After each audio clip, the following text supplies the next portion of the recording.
Now, before we get to our speakers here, just some perspective if I could. And for full disclosure, my day job is being the proud 8th grade social studies teacher for 135 13-year-olds outside of Buffalo at Springfield Middle School. And they've been really inspired, like your students, about what's happening in Ukraine, about the resistance, but yet very sobered that something like this could happen in their lifetimes. But I was so full of joy when I heard these words from the Ukrainian President Zelensky. He says, and I quote, "Do prove that you are with us," he implored through an interpreter who seemed to be choking back tears. "Do prove that you will not let us go. Do prove that you are indeed Europeans and that life will win over death and that light will win over darkness." So with that said, we got some work to do. Thanks for your patience with us. And I'd like to get to our first two speakers, Prosecutor David Crane, as well as Professor Milena Sterio. David and Milena, how are you tonight? Great, it's a pleasure to be here tonight. Certainly is a great pleasure. Well, let's get to your bio first. And by the way, for all our speakers, the bios are going to be in the chat room in a second. But David, I'm going to start with you, if that's all right. You're coming to us from Maggie Valley, North Carolina. But in a previous life, you were the founding chief prosecutor of the Special Court of Sierra Leone, one that indicted Charles Taylor of war crimes. This made you the first American since Justice Robert H. Jackson in Nuremberg to run such an event. You have 30 years experience at the highest level of federal government, including director of the Office of Intelligence Review. You were sitting next to Colin Powell for most of his major decisions. You were one of the leading justice advocates for war crimes in Syria, publishing the Caesar Report. And just last Monday, you briefed the House Foreign Affairs Committee. But perhaps the thing that you're most proud of, if I got this right, 2 of your children are educators. So you got a skin in this game, David, don't you? I do, and I'm very proud of them. Right. As I'm proud of all of the listeners here, too, who are teachers. Thank you, David. And Milena, you're the Charles R. Emmerich Jr., Chaffee Halter Griswold Professor of Law at the Cleveland Marshall College of Law, where you've devoted your life to the power of international law and human rights law. And it's great to be with you tonight as well. It's great to be here. Thanks for having me. All right. So David and Milena, we're going to get to you here for the first 10 minutes or so here.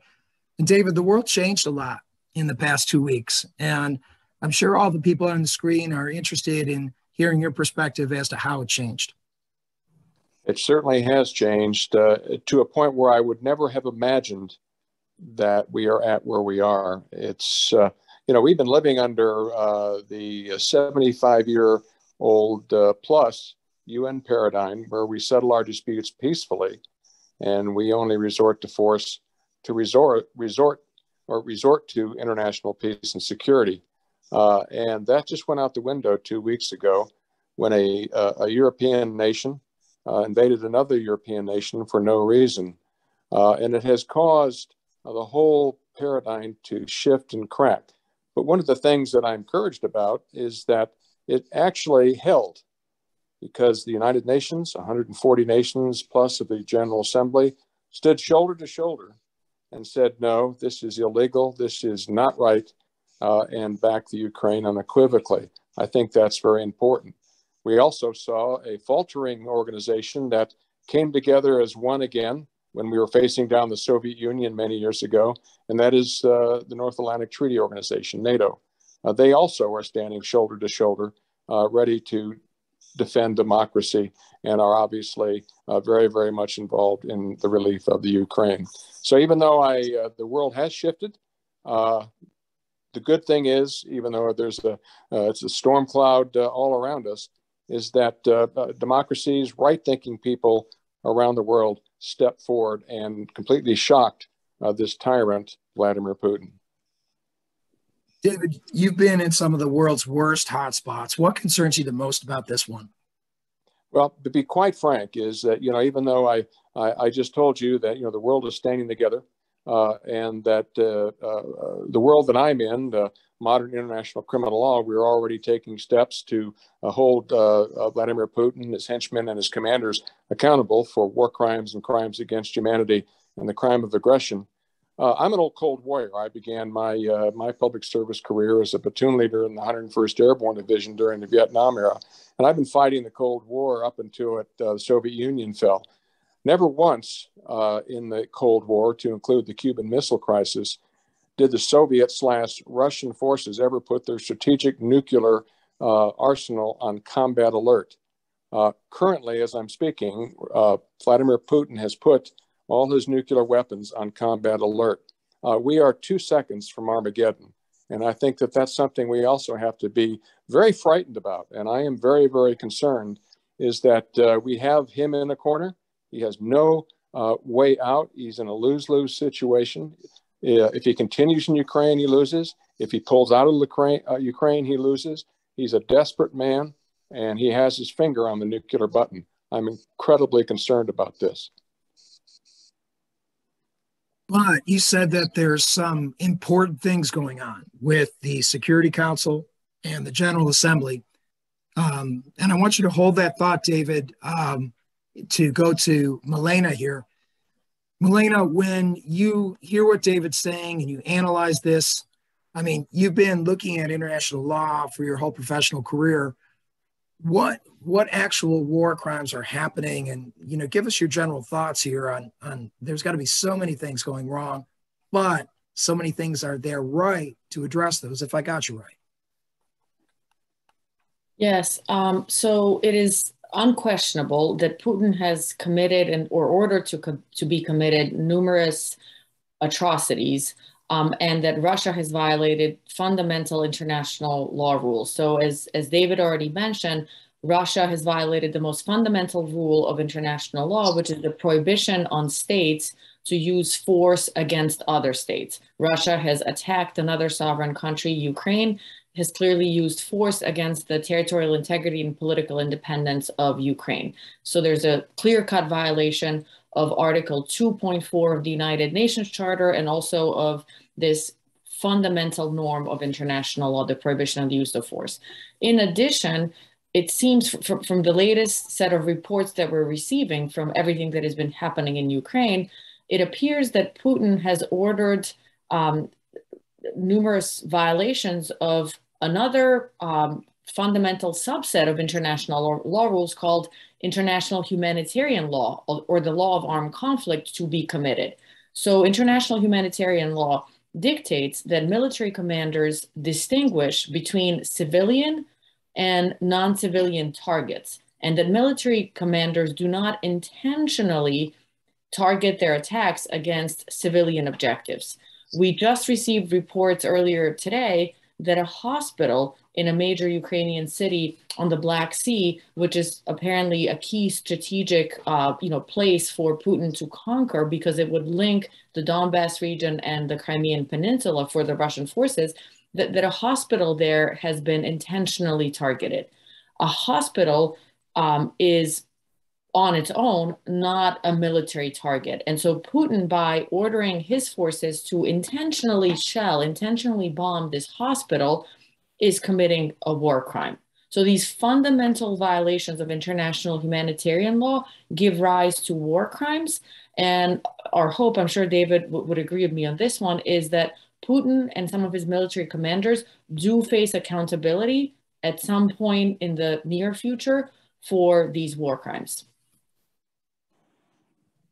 And David, to go back to you here, this is something that you spent your whole professional life on. What do you think is going through Putin's head right now? Milena just clearly laid out that it's the beginning of the end for him. But what are your thoughts? And how is that sentence going to end for him? Well, you are correct. Over the past 20 years, I have taken on the world's worst individuals, dictators and thugs, and individuals who are just flat tyrants, like Vladimir Putin. The sad thing is that I don't know what he's thinking right now, and no one knows what he's thinking right now. and that's a very scary situation. As all dictators and tyrants end up finding themselves in their quest for power, is they've reached a limit to where they can't go any farther because it will either end their power or they will persevere. But most dictators, tyrants, and thugs usually they live by the sword and they die by the sword, figuratively speaking. So he's a desperate man, and in desperate times, and no one. That's the sad part of it is that no one knows what he's thinking. But let me just riff off Milena's point. Heads of state who are also by law heads of their military are, through the concept of command responsibility under the laws of armed conflict, individually criminally responsible for every act of whatever their soldier does, so that every war crime his soldiers or his commanders commit, he is personally liable for that. And so under international criminal law, we can investigate him for that and eventually issue an indictment and prosecute him for that at the appropriate time. So if I got you right, David, you also just very quickly said that the Security Council might possibly be brushed aside, and because Russia's on it and would veto any action, and this would go to the General Assembly. So what teeth does that have? And I was hoping you could elaborate on that. Well, again, this is a kind of a very interesting situation. And during the Cold War, also the UN was largely neutralized because the Security Council is the operative arm of the UN. That's what makes things happen. The General Assembly has certain special powers under unique circumstances to somewhat, or just put it basically, override what's going on or take matters into their own hands. And because of the fact that Russia is a permanent member of the Security Council, General Assembly is going to have to show some leadership here in supporting and assisting the creation of various mechanisms to prosecute Putin and his commanders, but also support the work that's already begun by the prosecutor of the International Criminal Court. I'm sure Milena has a perspective on that too. And let's get go ahead, Milena. And sure. I want to get into our next speakers here in a second. So Nataliya and Kinga, we're going to get to you in just a moment. I'm sorry, Milena, go ahead. I'll be very brief. I know time is short. As David said, there's definitely a place for the UN General Assembly to act under these circumstances. And for all our participants here, resolutions in the General Assembly are voted by a simple majority. So there is no veto power. There's no danger of Russia or any other country vetoing what the General Assembly would do.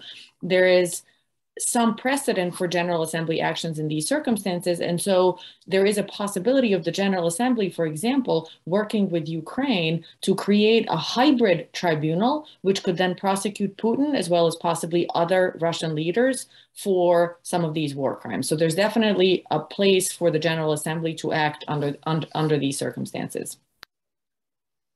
Now, Milena, you and David spelled out some things that all the adults on the screen can follow and are at the heart of civilization, right? When Jackson came home from Nuremberg, he spoke at the University of Buffalo, 5 miles away, and he quoted H.G. Wells. He said, civilization is a race between education and catastrophe. And you and David and others with international justice are making sure that vision in Nuremberg happens along with the Jackson Center.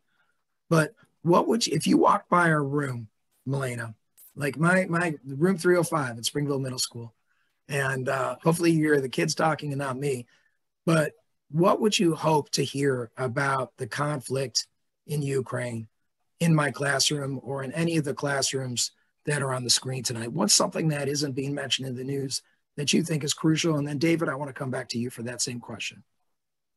Well, I think this is sort of partially mentioned in the news, perhaps not emphasized enough, that there is a clear rule of law here. There are these clear international law rules, and you could tell your students Article 2.4 of the UN Charter clearly prohibits states from using force against each other, and that legally speaking, there's nothing controversial here, that it is fundamentally clear that Russia is violating the basic fundamental norms of international law, and that there ought to be accountability for the Russian leaders.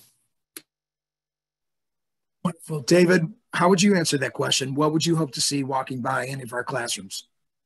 Well, I love your kids. I've been standing in front of your kids for many, many years, and like all 13 and 14-year-olds, they're smarter than they look sometimes, and I think educators out there know that.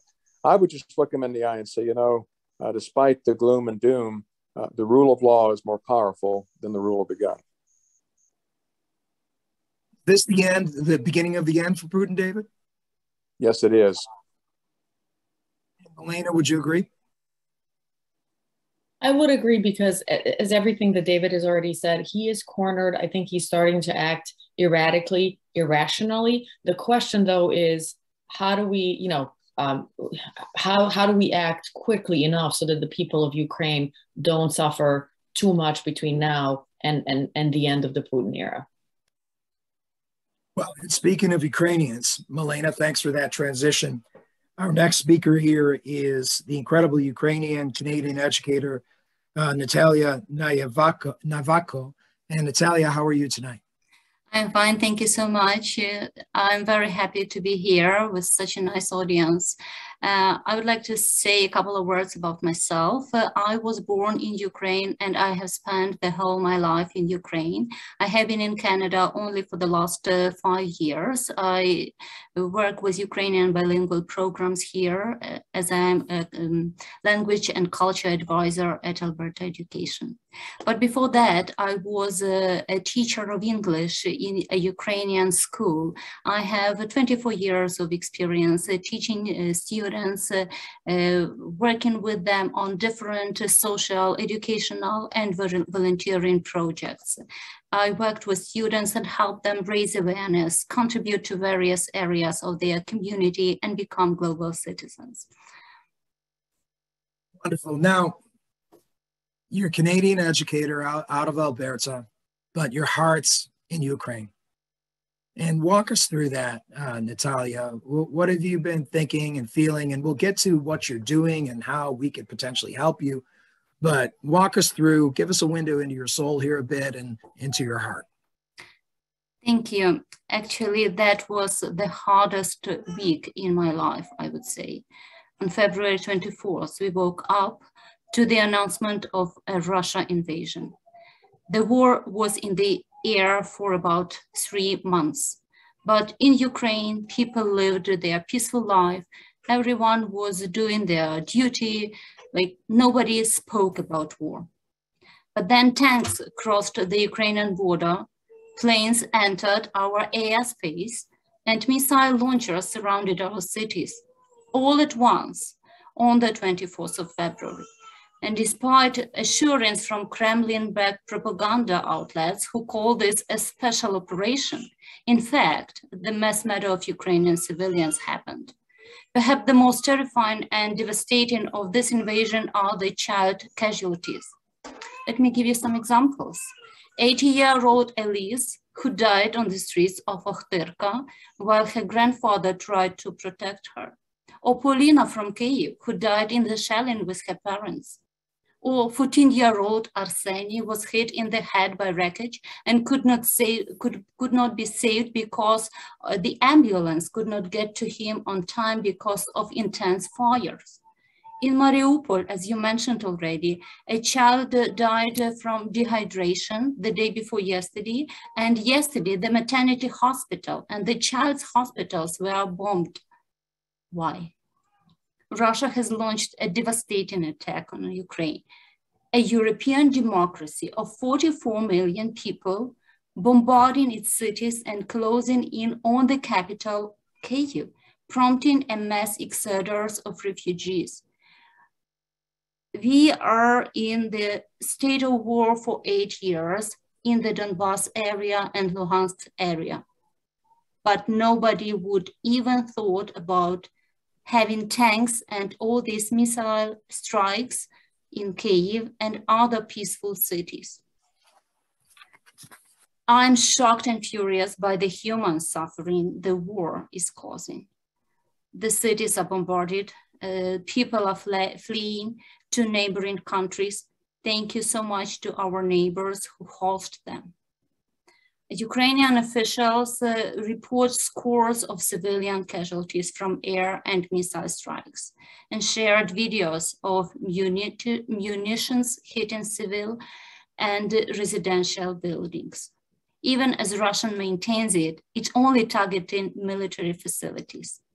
The United Nations reported more than 100 children and 100 civilians had died, and the actual number could be much higher. Many families lost contacts with their relatives. My aunt is living in Kyiv.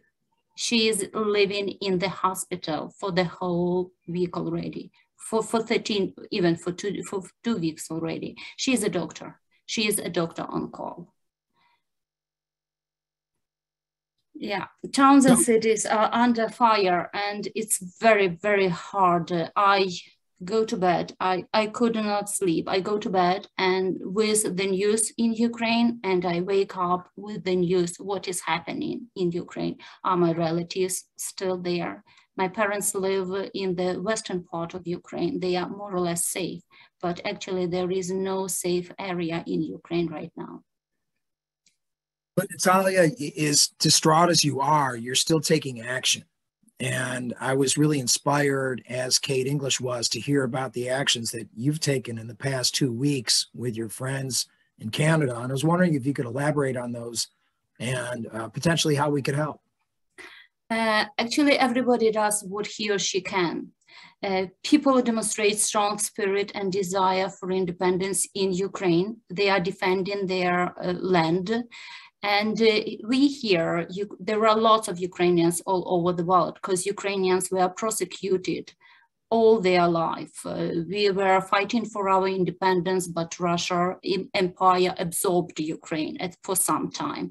And once we've got our independence, Putin does not recognize it as an independent country. He still considers us to be part of Russia empire.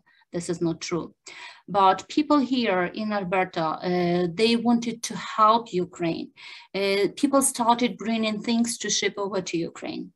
Ukrainian Canadian Congress organized a plane to ship humanitarian help over to Ukraine, a special delivery.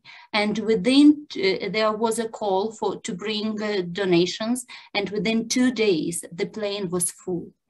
People continue bringing donations, monetary donations, first aid kits, medical supplies, protective gear, but there is no opportunity, no possibility to ship it over to Ukraine. The border is closed. The planes do not go to Ukraine. We could only ship to Poland, the closest, our neighbor. And thank you, Poland, to help us so much.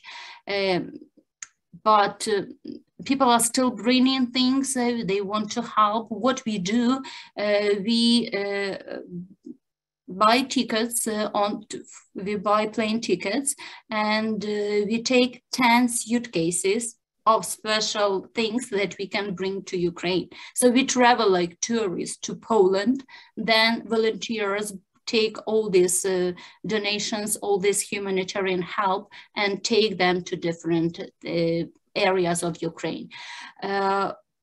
We need everything. Those who are bombed, those who are in the shelters, actually we do not have bomb shelters, these are basements. And our basements are a little bit different.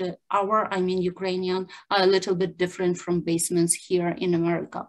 We do not have any communications. We do not have any facilities in the basement. These are only heat and water communication. That's it. On the cement, without, and probably even without light, definitely without windows. And it's very difficult. People are suffering. Young children are suffering. There are no diapers, no food. They are cut off the world because Russian troops are isolating big cities, and not only big cities, even small cities. I do have a couple of pictures to show, but I'm afraid we are short of time. Well, you're right, though, that there's no fog of war here. You know, this is a very digital war that, you know, your country people are fighting. And, you know, I want to come back to you in a little bit, because there's a lot of teachers on the screen who influence the lives of a lot of students, are really fired up, Nataliya. And we're interested in, we don't live in Alberta, but what can we do and where can we ship money and things that we might raise? So I'm going to come back to you with that thought in mind. But Kinga Krzeminska from Poland, incredible producer, an honorary Buffalonian. When you traveled across the Skyway with me, you pointed to all the steeples on the east side and you said, wow, this looks like Warsaw. And Kinga, you also were the translator for Irina Sendlerova, the incredible Holocaust rescuer. And you're coming to us live from Poland in Warsaw. And Kinga, when you hear Nataliya talk about, the refugees and the human toll, what are you seeing on the ground in Warsaw? A lot of people, to say the shortest. I mean, I live in Warsaw, which is capital of Poland, and it's overpacked. Right now we have like 1.5 million refugees within 2 weeks. So, and what's interesting is that, and I think that can be something important for all the educators that are listening to us, is that with such a quick influx of people, I don't think that any government can have tools to act because of procedures. And therefore, everything fell on us as society. And I have to say that so far, we kind of passed the exam of being a civil society, because everyone is hosting Ukrainian refugees in their homes. Like tonight, I'm in a hostel that was supposed to host 3 Ukrainian girls, but unfortunately they have COVID. The hostel didn't agree, so they stay in my apartment and I went to the hostel. And everyone is like trying, like they're just looking for a space to make people who come, who have PTSD, who are just like terribly, I mean, they're terrified. That we just try to give them at least some rest and space where they can, have a good night's sleep and take a shower and just sit down and try not to check smartphones every second. Because like, this is the other thing, that this amount of information, what you said, Drew, about the digital war, it's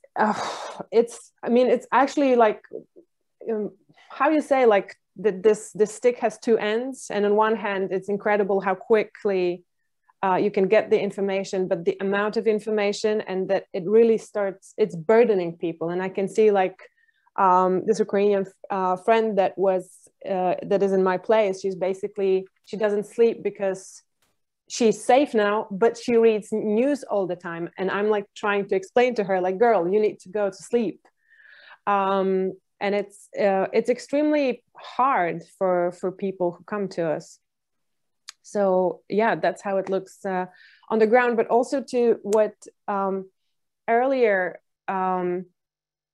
Milena and what David said, like this is the atmosphere in Poland, that we have, I think, very little trust in UN and NATO successful and efficient functioning because of the Second World War, because of the war in the Balkans was not nation versus nation, it was an ethnic war. But it's not exactly true that there was no war in Europe for 75 years, because there was one of the biggest genocides of 20th century there. So it's like all of this, there is fear that Poland is going to be the next country. But actually the only answer to being panic and to be afraid is to help other people, because then you stop thinking about being afraid and you just can do something physically. Well, the woman you translated for him, Irina Sendler, often quoted her father. And if I got this right, her dad said, if you see somebody drowning, even if you can't swim, you have to jump in. And how are people in Warsaw jumping in right now? Well, I don't know, Drew, what to tell you really, because like what I said, we're just giving space and sending as much medical care, food, but also what everyone asks from all the NGOs, because actually right now, all the help is kind of coordinated by NGOs, not really by the government, because it's too slow. It's mostly non-government organizations. And they all ask a million times, do it wisely. Don't give anything. Give people what they need in particular places. Because, you know, I went to this place where we were collecting, like, that was collecting food and like hygiene products. And suddenly someone brought like one of those robots that clean houses or a hairdryer. It's like, why would someone need a hairdryer? Like, it's ridiculous. So do it wisely. Don't just give anything. Just think first. And Nataliya, let's go back to you for that. Now we're going to get to some possibilities, some projects that teachers could execute in their classrooms with their students to raise money. But Nataliya, where should we think about funneling that money so it gets in the hands of people on the ground? Yeah, I totally agree. Once we have some monetary donations, we should invest them wisely. There are lots of NGO and there are lots of state government websites where you can donate, for example, Red Cross or a military ministry, the Ministry of Military Affairs in Ukraine. They have funds to support both humanitarian and military, for military and humanitarian purposes. So you can find them online, or I can share the links after our webinar with you, and then you will share to the contacts, to the audience, to the participants of this webinar. Speaking about teachers, what teachers can do. As Russia wages a genocidal war against Ukraine and systematically commits atrocities and crimes against humanity, against the Ukrainian people, it is long past time for the world to stop Russia's propaganda machine. That's what teachers can do. Help us stop the lies. Refer to reliable resources, as Kinga says. The Putin-led Russian regime has launched a disinformation campaign against Ukraine. So help your learners to think critically what they are reading. Where is the information coming from? Sometimes disinformation is easy to spot. For example, it was published by Russian TV or Russian state media. They have cut off all the news from Ukraine. They broadcast absolutely different pictures to Russian audience. And even relatives within one family, if they live in Russia and in Ukraine, when relatives call and show the picture from the window, they don't believe. They say, oh no, let's change the topic. Really? So, and probably this is the time to stop these lies and like, raise this informational campaign. So in other words, Nataliya, if you walk by our classroom, you would hope that you would be hearing digital literacy skills and fact checking. Is that right? Absolutely. And what is more, educate learners or ask them to have some projects about Ukraine. How old is Ukraine? What do you know about Ukraine? Because the Ukrainian history has been rewritten lots of times by Russian Empire. But Ukraine has a long history. We have lots of achievements in different areas. The first constitution was created by a Ukrainian. The first book was printed in Ukraine. So it's a long 1,000-year history. So probably this is also one of the projects that could help learners, students to understand what is Ukraine. Kinga, let me go back to you. What would you hope to hear if you walk by our classrooms? And I also want you to talk about what you shared in our pre-conference meeting about Ukraine and Poland being cousins. But tell us what you would want to hear. So what would I want to hear in a class? Well, actually, this is something that I'm craving for this information, is like, I really try to understand, because there is a reason why Putin attacked Ukraine. It's not like, and I think that presenting him as this insane tyrant is very, very dangerous thing to do. And I can see that it's like, it's coming, this narrative that it's like, he's just crazy. no, he's not crazy. And I, like, what I'm craving for is information, like what purpose does it serve Russia as this very archaic country that stands on coal and gas? And, you know, the further the world goes from coal, the less powerful Russia is, the less of a player it becomes. So I would love to hear more on the macro scale of this situation with economy, with natural resources, because I think it helps me to understand like what mechanisms are here. Because I mean, this is something that helps me to kind of detach from all the emotions, because like you can either just teach empathy, and this is what Nataliya said, because like teach about Ukraine, that it's like it's an independent country with culture, with language. So people would understand this, no, it's not a part of Russia. And yeah, but for me, this perspective on reasons behind it are kind of crucial to understand it. And about cousins is like, because, you know, the Polish-Ukrainian history is pretty bumpy. But I think the reaction of Polish society is like, you know, you have this cousin that you argue with very often, but it's your cousin and you're the only one that can argue with your cousin. Like if the stranger comes and argues, like you said, like, hey, it's my cousin. So I think it's this kind of emotional vibe right now between like the way I feel it, what's happening in Poland, because I mean, the will of help and is incredible. I didn't expect that. I really didn't expect that from my society, from my nation. Thank you, Kinga, and to Nataliya. David, I'd like to take the first question back to you, if that's okay. Yes. You certainly can. David, this comes from a screen name named ND Moran, and he or she asks a great question.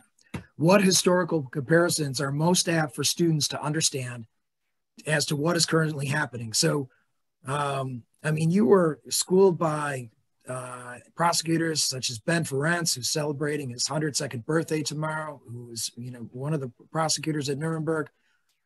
What analogies come to your mind? And then I want to get to Milena for the same question. What comes to mind is during the age of the strongman, which you've been in for several years now, where we see a rise of populism and nationalism and a step away from the international approach to solving problems. We haven't been in that situation since the late 1920s and the 1930s, where we see fascists and nationalists coming to power on those very same thinking that we see other strongmen around the world today doing the same thing. So an historical analogy would be the situation where Hitler was moving around, starting to flex his wings and move both east and west. And so this is very analogous to the Sudetenland, Czechoslovakia, the trumped up charges, the movements Putin is really playing out of the same playbook as Hitler was in the late 1930s. And we all saw where that ended. Milena, how would you answer that question? And there's another great question that is you've written all over it, Milena. It comes from teacher Leanne Hendrick in Chautauqua County here outside of Buffalo. And I want to get to her question first, if that's okay, because I think it's very apropos. She says, while it's clear that Russia has violated the UN Charter and international law, and while she's glad NATO and the UN are standing shoulder to shoulder, does the world still have to watch while Ukraine burns? And, you know, what action can be taken? I know that's out of your lane, but, you know, I'm asking a couple things here. You know, how would you address Leanne's question and the historical analogy question, which is at the heart of our classrooms? Sure. On the historical analogy, let me start with that one. First of all, I do agree with David that it is analogous to essentially Hitler deciding to invade Poland.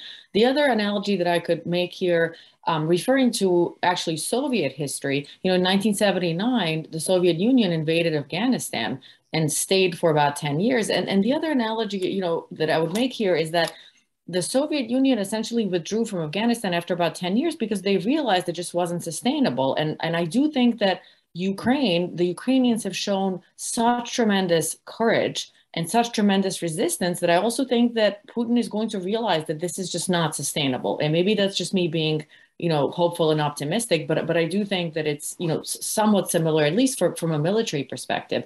And on this question of what the world can do, the big problem with our international legal order is that the international legal order is basically centered around the UN Security Council. And we have these 5 countries on the Security Council that have veto power, including the United States, including Russia. It used to be the Soviet Union. Russia basically inherited that seat. And so that prevents the United Nations from acting militarily, because any military action by the Security Council, authorized by the Security Council, that would be the most effective, is going to be vetoed by Russia. So our UN system, our international legal order, is really somewhat blocked because of the veto structure. That being said, an organization that could act is NATO. Now, obviously, there are serious issues here because Russia is a nuclear power, and there's a serious risk of a sort of exacerbating the situation and causing a nuclear war. But there is precedent for NATO countries to act militarily. Some of you might remember that in 1999, NATO used airstrikes against the then Federal Republic of Yugoslavia over abuses that were being committed in Kosovo by the then FRY, Federal Republic of Yugoslavia leadership. So there's actually precedent for NATO action. The problem here is that Russia is a nuclear state. And so I think that in this situation, the wisest course of action for now is this legal strategy, which involves putting all sorts of legal pressure on Putin, including there's a lawsuit in the International Court of Justice. Maybe we'll see some of these international tribunals, coupled with stiff sanctions, coupled with diplomacy, coupled with international pressure, coupled with providing military and financial support to the Ukrainian forces. So, I wish the UN could act, but unfortunately in this situation, it's not going to be able to. Well, thank you for that, Milena. And just for our next speaker, I was hoping Yuri could get ready to talk, who's a spokesperson for the Dnipro Ukrainian Cultural Center at Buffalo. But I'd like to give the last question or observation to Dr. Alita Black. And Alita, I was hoping you could hop on here.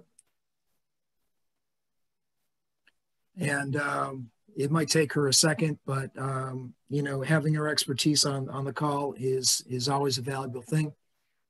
Alita, Alita, we're all yours. Are you on? Yes, I'm on.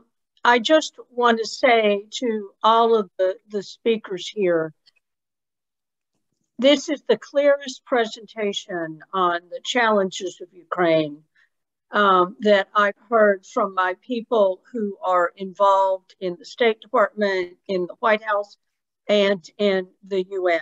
And I just wish that the American people could hear this for your clarity. And I was going to ask a question about the no-fly zone, but you all have answered my concerns completely. So, Drew, I'm going to pivot. It seems to me that one of the things that has really emerged out of this calamity is a new international conversation about rights. And I wonder if you think I am too optimistic about this. It seems to me that the world has really forgotten what the Declaration meant, that we turned into I have a right to drink Coca-Cola and to focus on special rights versus the whole rights that are underpinning international humanitarian law. And so I wonder what you would say to classrooms who say this is a vision, but a vision can't win a battle. And when do we draw the line and cross the sanctions and say this behavior cannot stand? For background here, for those on the screen who don't know about Alita Black, she's not arguably, she is the world's expert on Eleanor Roosevelt and the Declaration of Universal Human Rights. She's devoted her whole life to that. David, something tells me that you're the best person on the screen to answer this question. I am a great believer in the International Declaration of Human Rights. It's the first time ever that, and it's really a cornerstone to modern international criminal law, I might add, because it's the first time in law that it says that a human being has a right to exist. Morally, ethically, religiously, that's been around for a long time. But for the first time in law, anyone who negates that right to exist is committing an international crime, and it allows us to develop jurisprudence around that theory related to that. I would love to see, and I'm generally an optimist. The challenge with all of this and all of these solutions is that Putin still has his finger on the nuclear button. For whatever reason, I'm very concerned. So, we're doing all the right things, I believe, at this point that we can. But if NATO or the Russians begin to fight each other, it is a very slippery slope to nuclear Armageddon. And we have to do everything possible to avoid it. Yes, he should be punished. He should be dealt with. We've got to do this gently, because if we don't, all of a sudden, the missiles are going to fly. I hope they don't. I pray they don't. But so every time we think about solving something, we always, unfortunately, run into this terrible situation where we have he has the second largest nuclear arsenal in the world, and we just don't know whether he's going to use it or not. We pray that he won't. But this causes all of us, even though we all want to go in and help the wonderful people of Ukraine, we have to be very, very careful, because we could end the world as we know it. And that causes us to pause. But if I heard you right, Dave, you're an optimist, and I know Alita is too, and everybody else on the screen is. But I hear you both saying that if we're going to teach about Ukraine, our students need to be taught about the Universal Declaration of Human Rights. Oh, clearly. Yeah, and Alita, anything you'd like to add on to that answer?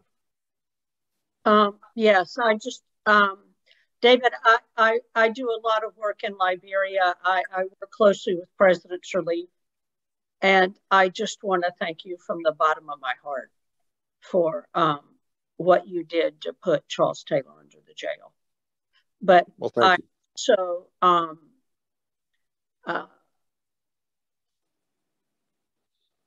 I have another job, and I work with someone else that I really can't talk about on this call. But I just wonder, and I totally hear what you're saying. I absolutely hear what you're saying about the second greatest nuclear arsenal in the world. I totally get that. But what happens when the world's attention shifts, if this lasts as long as some people say it's going to last? I mean, it shifted away from Afghanistan. I want us to stay focused on Ukraine, but I'm very worried about what happens when Americans shift their attention and what that gives. And one other thing, I heard from journalist friends of mine in Poland that a Russian crawler which has expertise for cutting underground cables has now left and is going into the Atlantic. And speculation is that it will cut the internet cables. If in fact the internet cables are cut, what does that do to our ability to fight a united propaganda, humanitarian-oriented war? Alita, thank you for that. Yeah, and David, I'm sorry I cut you off. No, Alita, that's a horror story. I didn't know that, and that's. Yeah. But one thing I want to let our listeners know and our teachers know: you use historical examples of how the law has taken down tyrants and put them in jail. And I think that's a positive thing. Yes, I kind of agree with you, Lita, as far as this is going to be a long slug, a little bit like Afghanistan, maybe not as long. But while all this is happening, while this the terror is going on in Ukraine, the world is putting together justice mechanisms to hold him accountable. And once he's indicted, he's forever indicted. There is no statute of limitations. And so someday, if we don't push the red button, someday, when he least expects it, or when there's a political moment where he can be handed over, he will be held accountable. And I'll just use the example of Charles Taylor. He never thought he would be held accountable for the destruction of large portions of West Africa.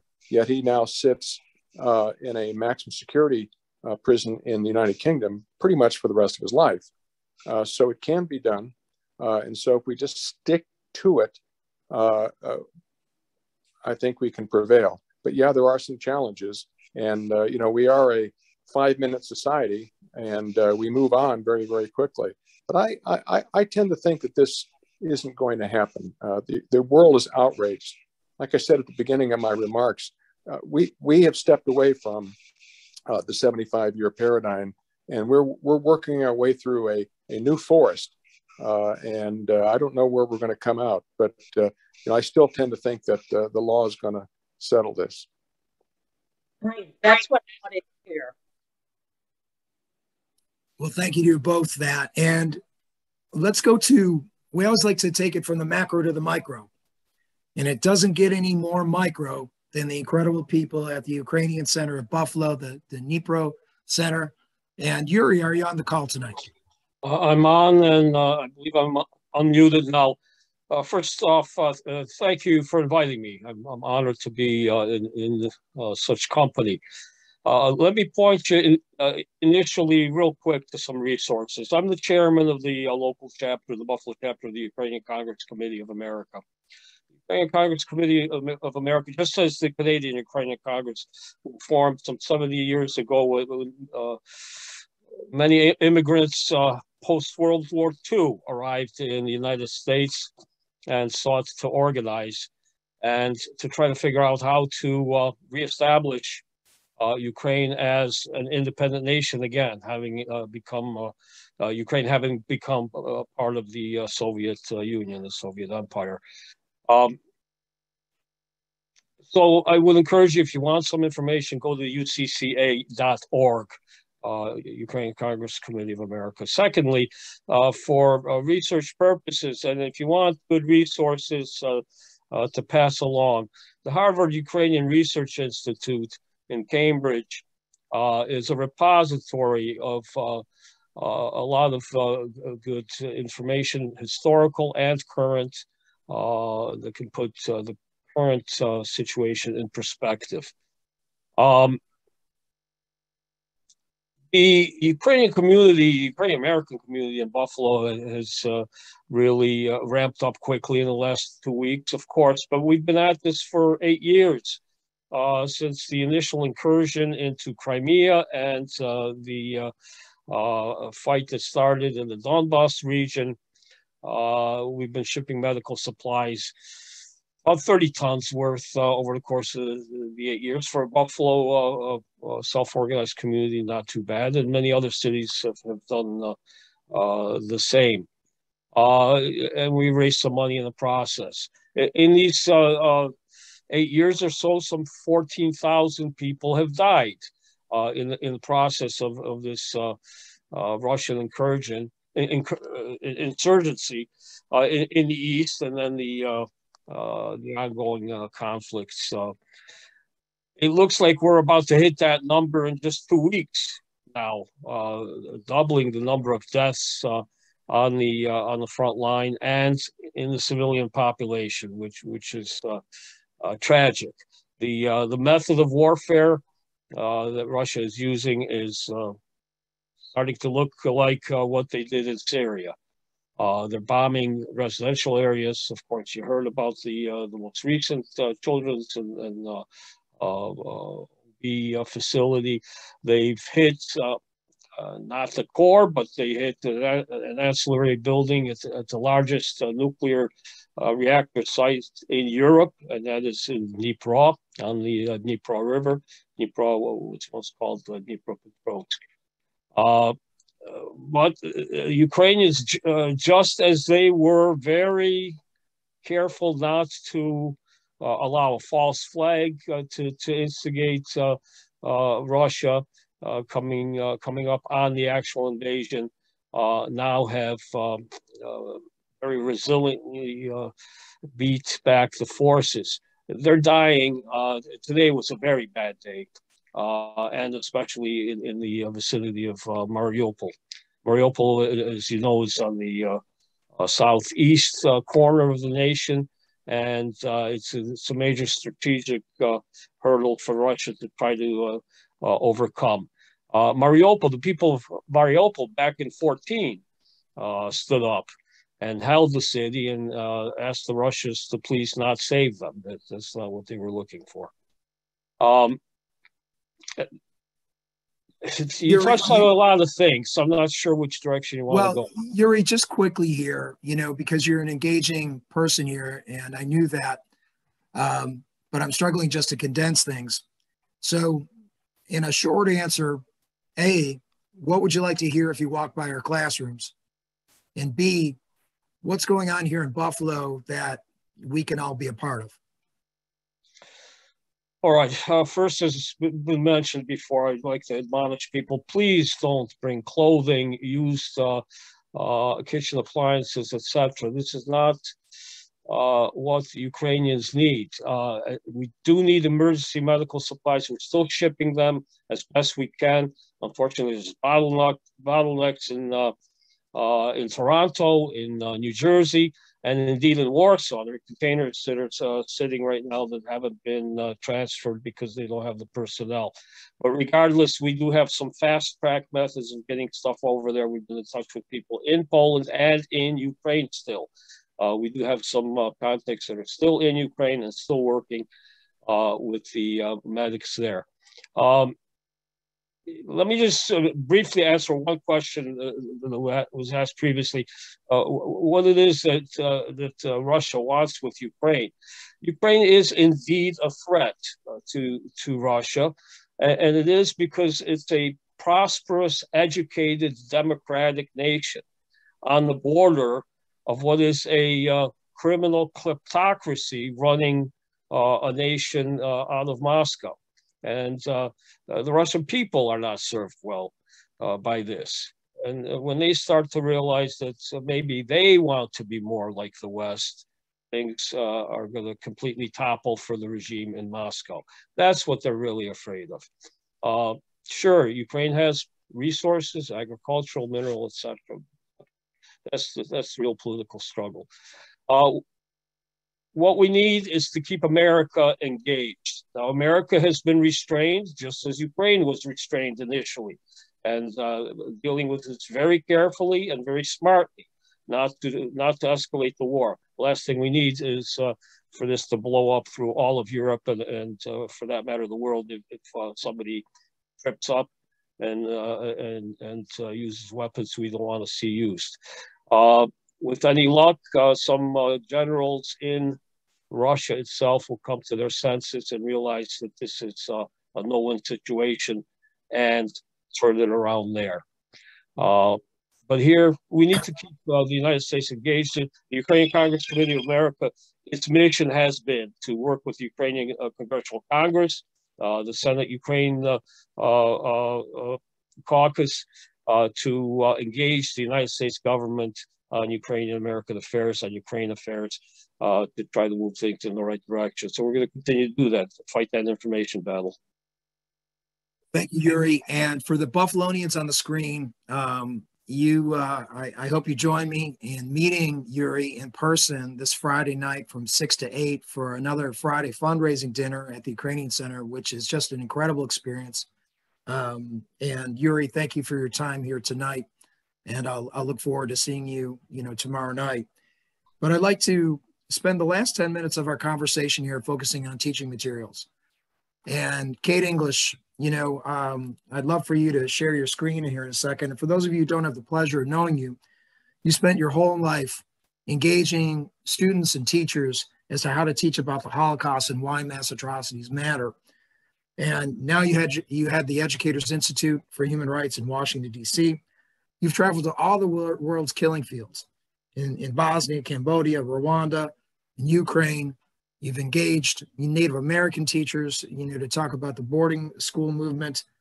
And, we're really interested in what resources you have and the Educators Institute has.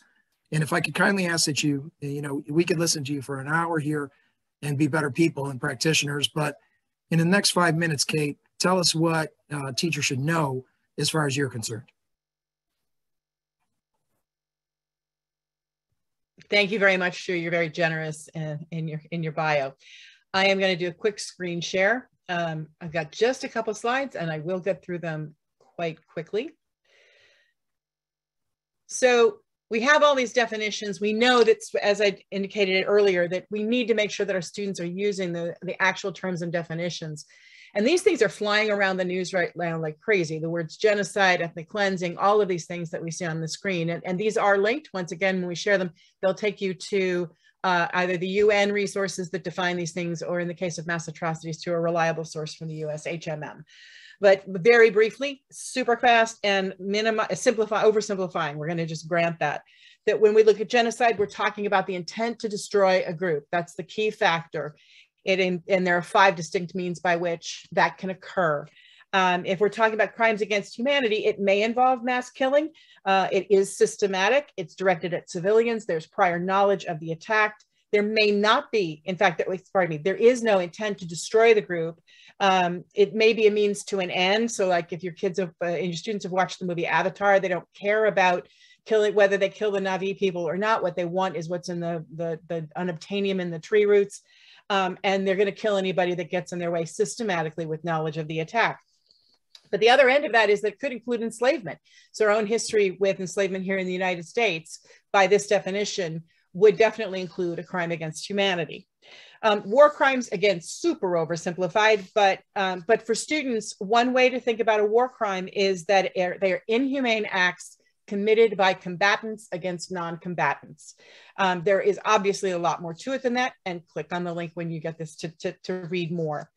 Ethnic cleansing and mass atrocities, neither of them are actually legally recognized terms, but ethnic cleansing, as was defined in an interim report for the ICT, the International Criminal Tribunal for Yugoslavia, refers to it as rendering an area ethnically homogeneous by using force or intimidation to remove persons of given groups from the area.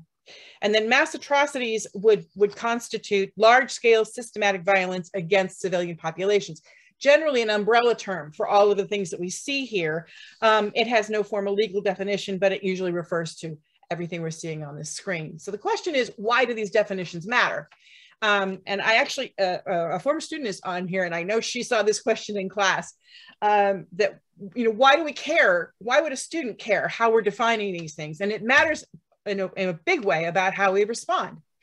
So the types of responses, as they have been identified by the Committee on Conscience at the USHMM, when they created the From Memory to Action project, include these 5 things. They include aid, advocacy, policy, justice, and armed intervention. And I'm just going to touch on a couple of them here. We see Nadia Murad, who's a Yazidi woman who was taken hostage by ISIS and managed to escape, and now her life is devoted to speaking out for Yazidis, and particularly for women in the path of atrocities. We see Senator Proxmire, when we talk about policy, he stood up on the floor of the Congress every day until finally the Congress agreed to sign on to the Genocide Convention. And it took decades. I forget the number of times, somebody here can tell me, but it was tenacious. It was every single time he was on the floor until it got signed. And we also see here Fatou Bensouda, who has just stepped down as the ICC chief prosecutor, pardon me. And we know, as we've heard from David and everyone else here, that these systems of justice, while it may not seem like in the thick of things right now, that's what we're going to focus on. They're critically important in holding people accountable, hopefully as a deterrent, but if not as a deterrent, then at least to make them accountable for what they've done and try and do some kind of reparation if that's at all possible. And of course, armed intervention is where we want, is the last place we want to try and go. Everything else leading up to this is an attempt to avoid the armed intervention. Now, when we talk about students, when we talk about these definitions, whether or not we call it a genocide, a crime against humanity, a war crime, if we're talking about aid or advocacy, there's research that would suggest that it's not so important. People are going to act as we're talking about tonight, they're going to act on behalf of those who are suffering. They're going to speak out for those. And we've seen that in the marches all over Europe. We've seen that in the aid that's being delivered everywhere. And that's really an outstanding place for students to engage. The places where the definitions really matter, and students understand this quickly, is when we're making laws, when we're holding people accountable, and when we're making decisions about whether or not to engage with armed intervention. There are a couple of innovative ways for students to think about it. Now, those are the 5 that as I spoke of, that are kind of already in the sphere, but these are 3 innovative examples of ways that people have responded to atrocities. The first one is the Sentry Project, which is part of the Enough Project.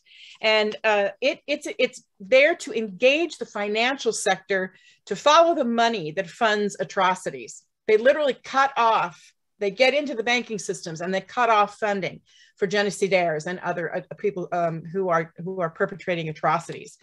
You can see here the Eyewitness to Atrocities app. And I remember in Chautauqua, David, when we saw a presentation about this, it had a big impact. This is an example of citizen collections of evidence. But what makes it unique is that it allows witnesses to record photos and videos that are embedded with metadata so that they can be used as an authentic piece of evidence in court. There's a lot of other really interesting attributes to it. Again, these are all linked, and there are videos on each of these where you could learn more about what they do. And finally, an example that I love to use when you're thinking about kids who really want to look at creative problem solving, but maybe they don't relate to the traditional subjects in school where we talk about it. These solar cookers are an outstanding example of how creative problem solving and engineering meets human rights to solve problems that directly help people. And in this case, you're seeing them at a refugee camp in Chad, where there were people coming from Darfur and Sudan. And what helps in human rights with something like a solar cooker is very direct. The women don't have to go collect firewood. It means that they are not subject to sexual assault. It means that they don't have to go out and risk themselves in order to go and get wood every day, simply so that they can cook food every day. And finally, I would love to share this video with you. I'm going to stop the share and go straight to it. It's very quick, Drew. And because I think this person gets to the heart of this better than anybody I've heard.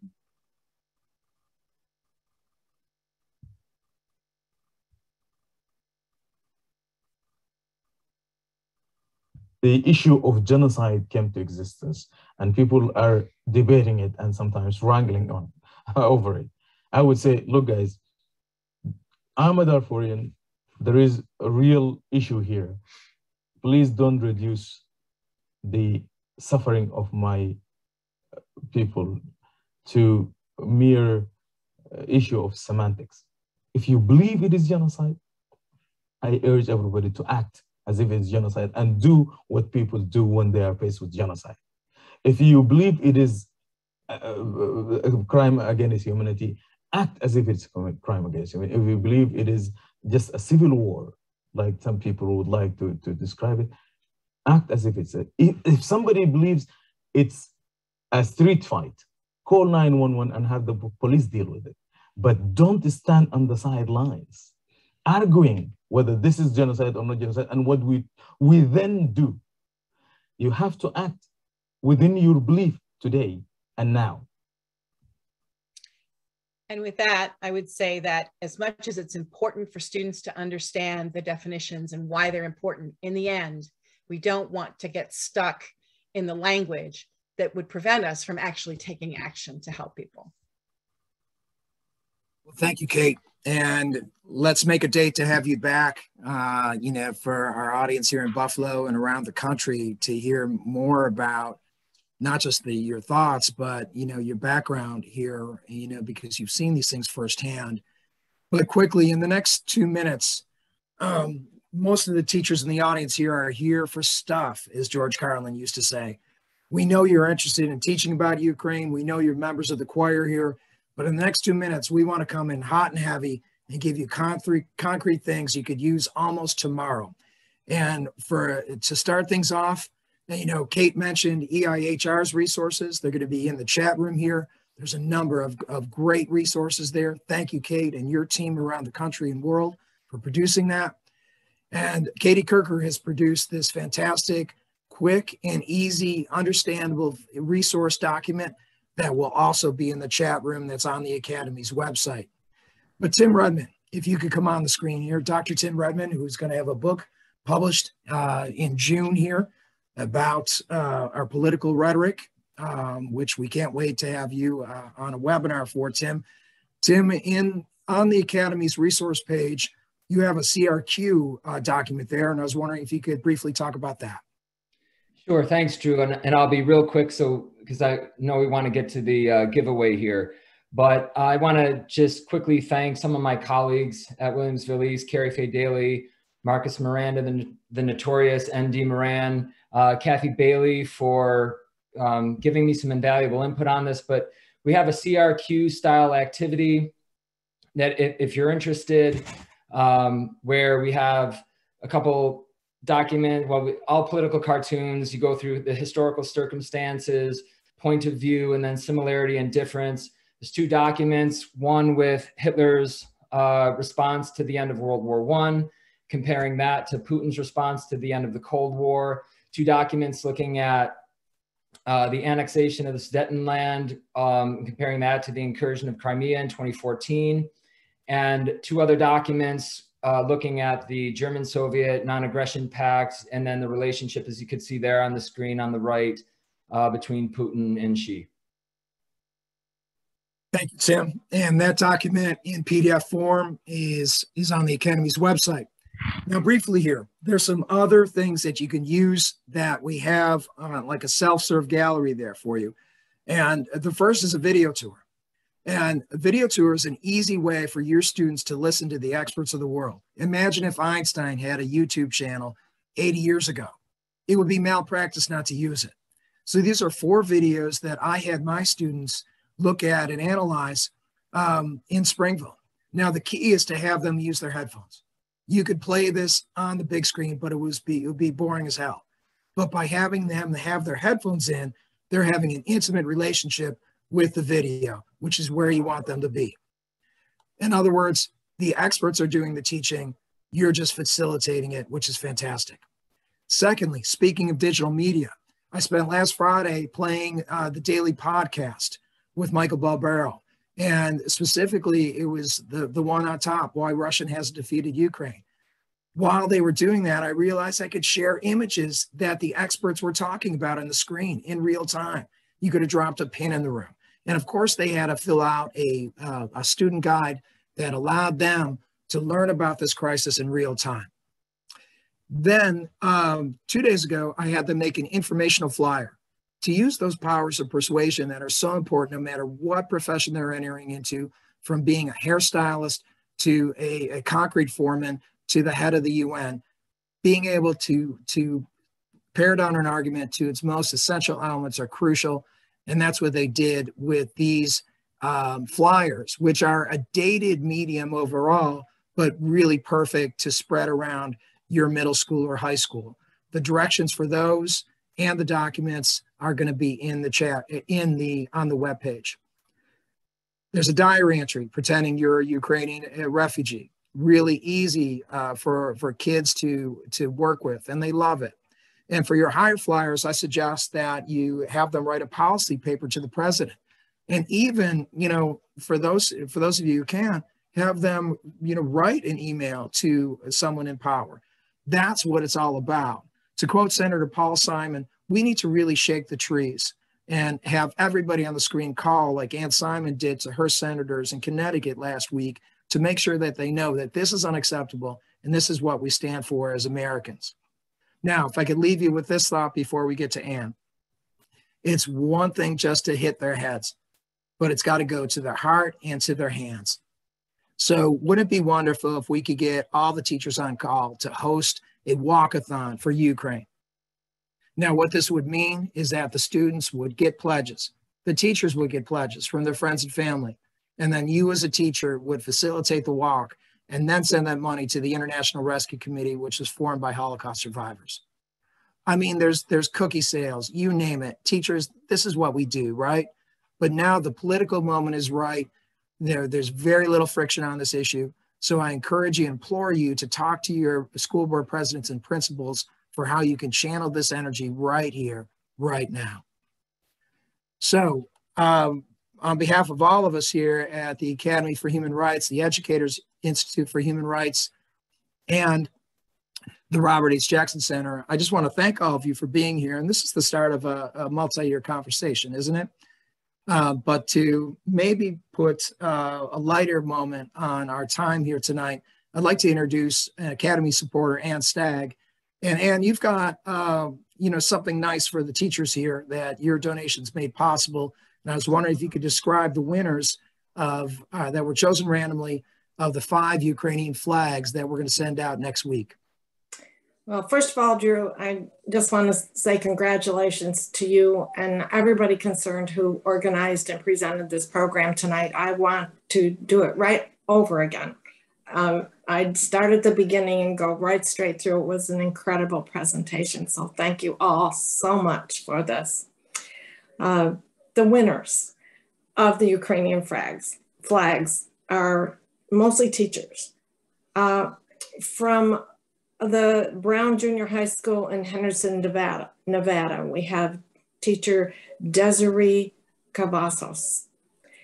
From Sausalito, California, we have Tara Seekins.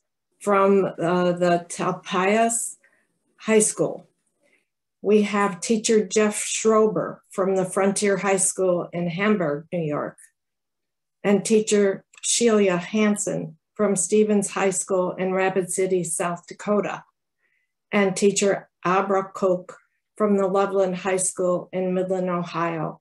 And I think this just gives an example of the scope of the people who wanted to join in this evening and the breadth of the reach of the Academy and the Jackson Center and the Institute.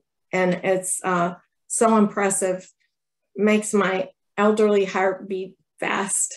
And I'm so proud to be part of this community. So it's been an extraordinary evening. Thank you so much. Thank you, Ann, and thanks again to Katie Kirker and Melody LeBeau for their extra human performance last weekend, making this event possible. On behalf of our board and staff here in Buffalo and our partners with the Educators Institute and the Robert H. Jackson Center, this webinar is officially ended. It's going to be recorded. We can't wait to share it with you. We love our time together with you and are honored for your presence as educators. What you do matters, and our time is now. Thank you so much, and we look forward to talking with you all soon. Take care. If anybody would like to stay on here, our speakers and any interested